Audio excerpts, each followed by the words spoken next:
Hello, and welcome to the Bend Like Bamboo Resilience Show. To bend like bamboo is to master change with flexibility. And on the show, I get to learn from and interview very special guests about resilience and how to master it in our minds, bodies, and lives. And today, I'm interviewing the beautiful Tamara Patterson. Welcome to the show. Hello, Amanda. Thank you so much for having me. This is really an honor. Oh, my honor too. Oh gosh, we've known each other for ages. I think I I know. was 24 when I met you, and I'm 40 now. Yes, Do the honey, it's been maths. quite a journey. You've Yeah. quite a journey. Yeah. Oh, I'm just so grateful that you're still in my life. Thank you. Well, I'm grateful to be in it. Yeah, it's all been so meant to be. We've found each other along the way many times. So please let me introduce you properly. So, Tamara Patterson is the founder of My Seven Blessings. Tamara is a versatile wellness professional with a passion for empowering women, with over 10 years' experience focusing on alternative healing modalities, supporting women via compassionately led workshops. She uses a combination of Reiki, yoga, sacred circles, spiritual coaching, meditation, and Taoist feminine practices. The therapeutic outcomes of these workshops teach women to make simple changes that allow them to be accountable for their life choices and take action towards their own healing. She has completed the Tony Robbins Mastery University, and on her own personal healing journey, Tamara has been on many retreats and has meditated and prayed and surrendered and sat in silence for days and nights and danced and sweated and smudged and burned oils and incense of Palo Santo. She has danced naked under the full moon and she meditates every single day. And she has also smoked DMT and microdosed on LSD. Welcome to the show. This is going to be a juicy one. That's a little embarrassing. Well, I love that you explore. And how was that experience, by the way? Let's go there. Oh, wow. It was truly amazing. Yes, it was wonderful. I did it. I was very lucky to be guided by a shaman in those two processes. And it was something I thoroughly enjoyed. And it is hard to put into words the actual experience. So, I can um, imagine. Was it healing for the mind? uh, maybe on a subtle level, the microdosing LSD there's a lot of science doing research into that now, microdosing Yes. certain. So I was very happy to experience it, but then I went and walked in nature, Yeah. and what happened was amazing. Being able to see the energy and feel things. It is an Wow. experience that is hard to put into words for me anyway. Yeah. How awesome. My goodness. And so before all of this, and back when, about 20 years ago when we first met, you were in the fashion and retail world. Yes, I was. We Yes, both worked at Sabatini Knitwear together. yes, we did. I did. My background from an early age was fashion, Yeah. uh, but my spiritual journey always went alongside of that, very hit and miss. Yeah. I think my personal growth and spiritual journey started in my late teenage years, actually. Yeah, you've always been so in touch energetically, spiritually. And then as you and I started to get to know each other through the years, because I've always naturally been quite spiritual and energetic myself, I just slowly started to realize that you spoke the same language as me. And it's so comforting whenever we catch up. Like-minded individuals, I think, tend to find Yeah. each other. Yes. Yeah. And we always learn from each other. I think it's lovely. For me, those conversations, deep and meaningful conversations with like-minded women are a beautiful connection to have. Definitely. Can you tell me what My Seven Blessings is all about? My Seven Blessings initially started, I loved the name, and it was originally, I designed a range of clothing inspired by the chakras. So it was 7 pieces in 7 colors, and that was an interesting journey, personal growth journey in itself. I Yes. love the creativity. The whole business end of things is another story for me, a very personal challenge. Talk about resilience. Yep. Those pieces were retreat wear, yoga, meditation wear, and I ended up selling a lot of it when I was on retreat or holding retreats. So because I've done the Osho Women's Circle, I was sharing that retreat with other with other women who were learning how to hold sacred circles. Yeah. So in different retreat scenarios, I was selling the My Seven Blessings range. It has now morphed into personal services. So I do one-on-one client consultations, and Yes. do in-person work, sacred circles and workshops around self-care, I which love is it. my passion. And I Yes. do, we'll be doing more full day workshops, retreats next year in Bali. I have an online program, and that's all under the My Seven Blessings banner. Yep. And I also design and sell eco cork yoga mats. I love it. Oh, it's That's, beautiful. that's My Seven Blessings at the moment. It'll keep evolving. It will keep evolving. I love it. Well, let's dive in. What does resilience mean to you? Resilience is something I feel like I've had a lot of experience with. And to me, it mostly means being able to adapt easily, being able to bounce back after life, throws you a curveball, after something unexpected happens, whether it be with relationships or health or business. It, covers every area of life. Yeah. Yeah, I totally agree. And I think that, every day we experience change and, but every now and then life brings the bigger change that can blow our circuits. Yeah. Well, life for me is about change. And I think and it doesn't always happen, all the time, but when we can accept that change and feel maybe guided along the path, then I think it feels a little bit easier to adapt. Absolutely. And you hit the nail on the head. To be guided on our paths is so important. We have to be so present in our bodies so we can feel connected. And that's when I feel my guidance, is when I'm connected. And I do that with a morning ritual of journaling and meditation so that I'm in my body. And, because often when I'm stressed, I'm thinking of the past or thinking of the future. And the guidance I get when I just sit in my body and empty my mind is profound. Absolutely profound. That is absolutely right. We all have our answers. We need to get quiet and still to hear them. Yes. How do you get quiet and still? This is one of my favorite things to do. So I love I spend a lot of time alone as an empath. I need a lot of time alone. Yeah. Um, and I'm very aware, I've trained myself to become very aware of when I'm distracting myself, with screens, or I'm distracting myself with food, or I'm distracting myself with chatting with people, or whatever the distraction is. And I'm more able now to bring myself back to my center. Yeah. And especially in the morning, I think it's really important the way we wake up in the morning. So my breathing, pranayama or meditation practices in the Yeah. morning, and getting quiet and still. Sometimes I put my hand on my heart and say, show me the truth, so that there is always an answer. But it's becoming aware of because the answers are subtle, and it's becoming discerning about whether it's the ego mind chatting and Yes. getting in the way. I call it the rats are running. Or when you have that beautiful quiet moment of awareness and a knowingness that arises within. I love that. It is a knowing. You do know Yeah. when it's not your head chatter. Well, I would love it if you would share something that you've been through that you've had to overcome. Okay. um, the most recent, besides COVID and Yeah. being a little bit displaced as I am at the moment, I think one of the most profound things in the last couple of years was leaving a toxic relationship. And and the awareness that I brought to that, and the learnings I took from that, and the acknowledgement of some shadow stuff, all of these very, Massive.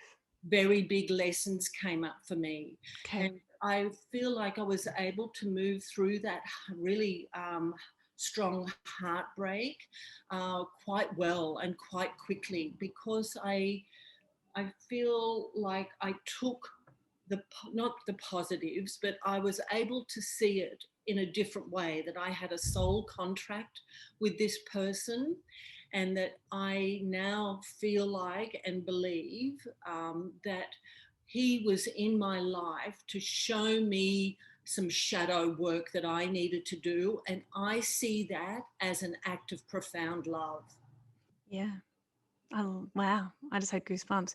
It happened for you, not to you. And Absolutely. how did you get to that conclusion from the pain of the start of it? Of just, of course, it would have felt so hard and traumatic when you're faced with your demons in your shadows. Talk about that bit first, the really difficult bit, rock bottom, the hardest time. It felt a little bit a part of me, because the relationship ended up being so toxic. I felt like I was going a little bit crazy. Yeah. I didn't know up from down. I felt my real self, my whole psyche had been damaged. And it really was a very big heartbreak.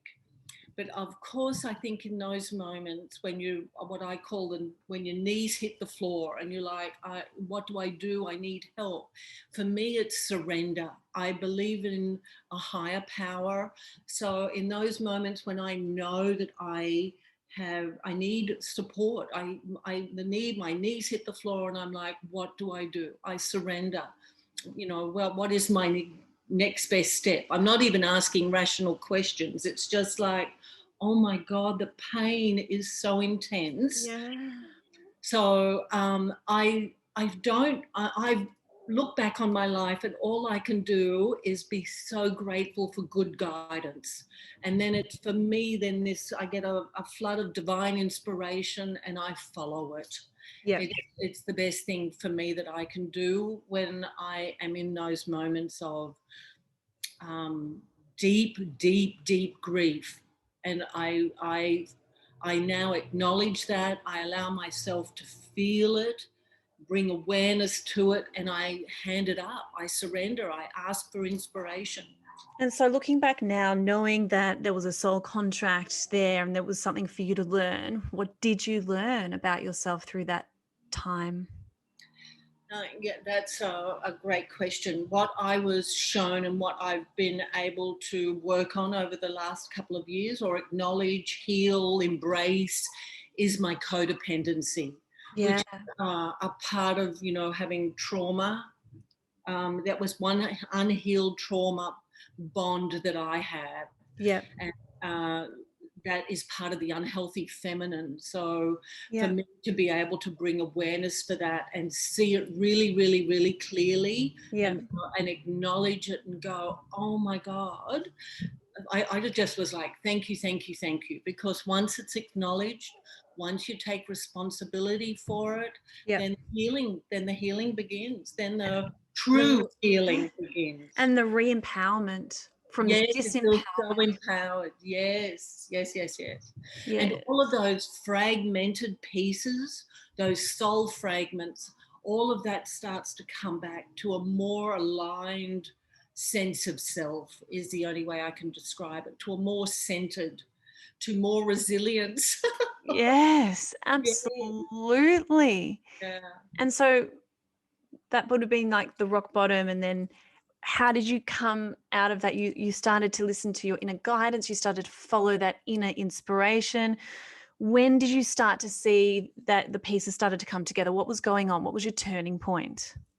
I really took a leap of faith, and it took this was a lead up. This didn't happen overnight. This happened over maybe a few months. And I basically, on one day, after I'd packed up the house and everything, I got in my car. I went and had all my hair cut off. I got in my car and I drove for 3 days and 3 nights to northern New South Wales, where I did a retreat. Beautiful. Wow. And then what happened then? Well, then I stayed there. I decided to stay, and I lived there for a while, which was very healing. Yeah. And it's a beautiful part of the world. And then Yes. it was one step in front of the other. Every day I ask, what is my next best step, or show me the truth, or hand on heart. How do I manage this? What is my next way forward? And then I went to India, and I spent 5 months in India, which was just life changing. Or before India, I went to Bali and I did the Osho training in women's sacred circles with a beautiful Osho devotee. It was really serious work, 3 weeks, 7 days a week, about 15, 16 hours a day. And it was the dynamic meditations, the releasing chakra work. It was really deep, deep work. Training. Oh, I'm, far I'm, out. I'm so grateful for Oh that my as God. well. And then what was India like for 5 months? It was truly one of my most incredible experiences I've ever had. So I did the yoga teacher training in Kerala in the south of India, and I met my meditation teacher, and I went and also studied more with him. Went deeper with my meditation training, and I learned about yoga nidra, and um, I, I kind of did more healing. I got very still and quiet. Yoga Nidra is wonderful for that. I went on silent retreats. I meditated, a lot, and Yeah. it slowly just all started to feel more integrated, more at peace is the best way, and in a calm. Yeah, yeah. So when you brought into your awareness, your shadow aspects, codependency for you, and then, it all had to be blown apart, the chaos had to happen for you to reorganize. And when the pieces started to come back together, what was the new version of you letting go of codependency? Or is it something you're still working on now every day? Knowing something I'm still working on. I believe, and I must admit, this was one on my healing or personal growth journey. One of the important things for me to do was to realize this was a lifelong journey. There was no quick fix, well, Yeah. certainly not for me. But every time that there's something that comes up that I can bring awareness to, I know that it helps not only facilitate my healing, but it's wisdom that I can bring to um, women in my circles, women in my community, women that come into my life for whatever reason. Absolutely, which is why I Um, think these conversations are so important. It's just I, raising awareness and light, yeah, and to not be ashamed of the shadow aspects that are meant to be there. And yes, there are people that must come into our lives that we perceive as betrayal, that will help to blow aspects of us apart. And by falling to our knees is sometimes the only way to recognize who we are, what we stand for, and what we're made of. And that's why you now see the prior relationship with eyes of love, of, well, thank you for that gift, for raising awareness of this shadow aspect of myself that I needed to heal. That's so wonderful. absolutely, no, thank you. Yeah, well Also, done. because betrayal is a strong theme, has been a strong theme in my life. And Mm. for years, I think it was always about what people had done to me, the unhealthy feminine, the victim. And what I realize now, when betrayal comes up in my life, I say, where am I betraying myself? Yes. It's Yes, yes, yes, it's a yes. very important question to ask. That was so juicy. So anyone out there that's just feeling like, why is this happening to me? Why is, this betrayal, for example, how am I betraying myself right now? And how is that perhaps a mirror image of that? Yes. Which brings it so much more into our control, because we can do something about that, and we can thank the mirror images around us to show us what we're not looking at. Well, when we're grateful, because practicing gratitude is a very important spiritual tool, but I think it's when we get to a point where we can see it's not the good or bad, It's we're grateful for everything, Yeah. because it's all part of our learning process if we can bring that kind of awareness to. And control, we don't always have control over what happens in our life. It's how we deal with it. And the only thing that we do have control over really is our attitude every day. We have a choice of how to feel about things that happen to us. And instead of, and then we can reframe that and go, oh, this is happening for me. Yeah. Because how we feel is also mirrors our biochemistry and how happy and healthy we'll be, and therefore how we show up in the world. Yes, yes, yes, yes. And how we can be of service, how we turn our Yeah. wounds into wisdom. Oh, I love that. I'm writing down, turn our wounds. Into I'm going to wisdom. chop this video up in so many pieces. Turn our wounds into wisdom. I love it. We're on the path of the wounded healer. Yeah, the wounded healer, absolutely. There's in archetypes, there's a card called prostitute, and it's not what you think. Oh, I've been there. I know the prostitute archetype. Yeah, it's like when you're betraying yourself. Absolutely. It's when you're selling yourself short, and you'll know it, and you'll ignore it too if you don't want to face it. And we all have our archetypes that we go through in lives, and I love getting my archetype cards read, because it helps me to understand where I'm at and what I still need to work through. And it's always stuff you can't see unless it's pointed out to you. Absolutely. Yes. Yes. And sometimes it's pointed out in a very uncomfortable way. In a very disruptive way, especially if you don't listen to the whisper, you'll get thumped on the head. Yes. So if there was one predominant thing that you've learned on what you've just spoken about, what would that be? I feel like the most important thing that one can learn is that we have the answers, that we are more powerful than we know. And it's our power, I believe, that we fear, that if we got still and quiet and really heard what we needed to know, our truth, and then accepted our truth, I feel like that is life-changing. It's just that we're scared of the truth. We're scared of seeing ourselves, seeing our true essence. Our true essence is divine. It's made of stars. It's love. That's who we really are. And I feel that that is what is important, to get that knowing, to learn to come back home to ourselves, to our center, to our heart, and to trust ourselves again. Trust ourselves. We have the answers. I love that. Do you have any tips for anyone that's listening that might be going through a similar circumstance, or they're feeling the same way, they're resonating with what you're talking about? Perhaps they're going through a toxic relationship or codependency, or they're on their knees at the moment and they don't know how to move forward. What are some tips they could do starting today? One of the things that really resonated with me during some of this time was that I had to really own that I have no control over other people. I have no control over other people. The other thing was I can only keep my side of the street clean.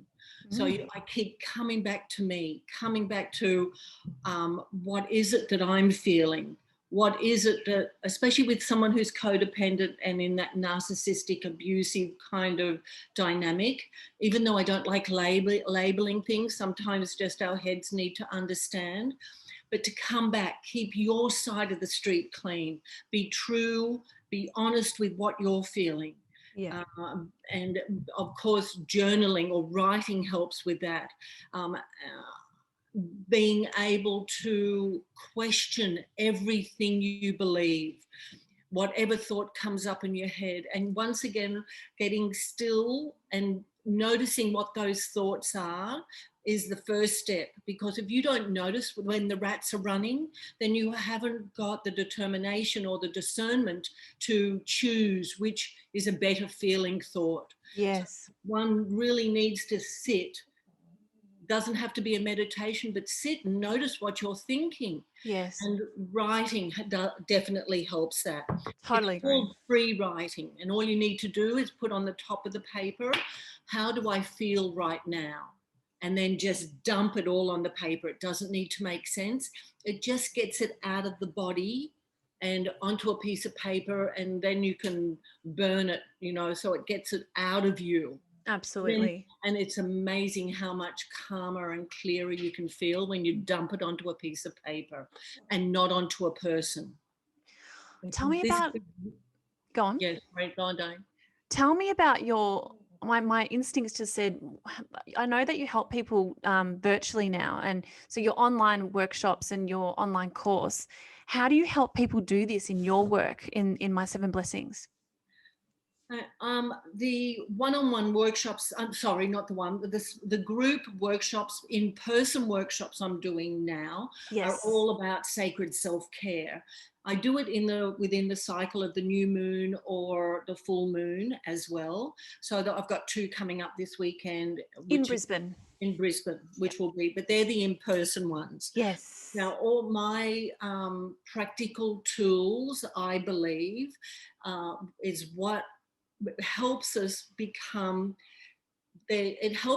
present, so that they're simple, grounded, practical tools that are really powerful. And it doesn't mean that you have to do all of them. You choose 1 or 2 and do it consistently. Yeah. And that helps you because you're showing up for yourself. It's so empowering for women. This is people who are starting on their journey. They're starting to ask the questions. Whereas I cover rituals and writing and pranayama practices and movement practices and emotional releasing practices. They're all mirror work, affirmations, I am statements. I've got so many I tools. love it. Yeah. And then I help people put custom-made morning and evening rituals together. So that they're feeling empowered the whole way along the line, and they're choosing what it is they want to do. Yeah, so you can set up structures and tools and rituals for people to get through, the more difficult times that they're facing, so they can feel more resilient. Well, I guide them to guide themselves. I'm not a healer. I mean, I don't like the word for me. I prefer guide, because you are your own healer. Yes. So this is what I tell the women that are come into Awesome. my circles and online and in all the different ways in which I work. Well, I love what you do, and I've always seen your stuff on Facebook, and house clearings, love openings. There's so much stuff, and you've obviously studied and learnt so much, and it's wonderful that you're of service spreading the knowledge. Thank you. It's actually, for me, it's an honor. It's a privilege. The women that have come into my circles are showing up for themselves. To me, it's the most important work you can do. And it takes a lot of courage. And these women really need to honor that they are doing this work, because the ripple effect when women do this work is apparently like 6 degrees out. Right. So we have a ripple effect of affecting our families and friends. When we do this work for ourselves, it basically helps to save the planet. So for me, it's an honor, because all I do is facilitate and guide. Something just dropped for me then. Thanks for saying that. You're very welcome. Tamara, thank you so much for your time today and all your beautiful wisdom. What a wonderful interview. Thank you, Diane. It was really an honor. Thank you very much. That's all right. Well, everybody, no matter what you are going through, you can overcome it and discover what you were made of. I'll see you guys next week. Thanks, Tam. Thank you. See you soon.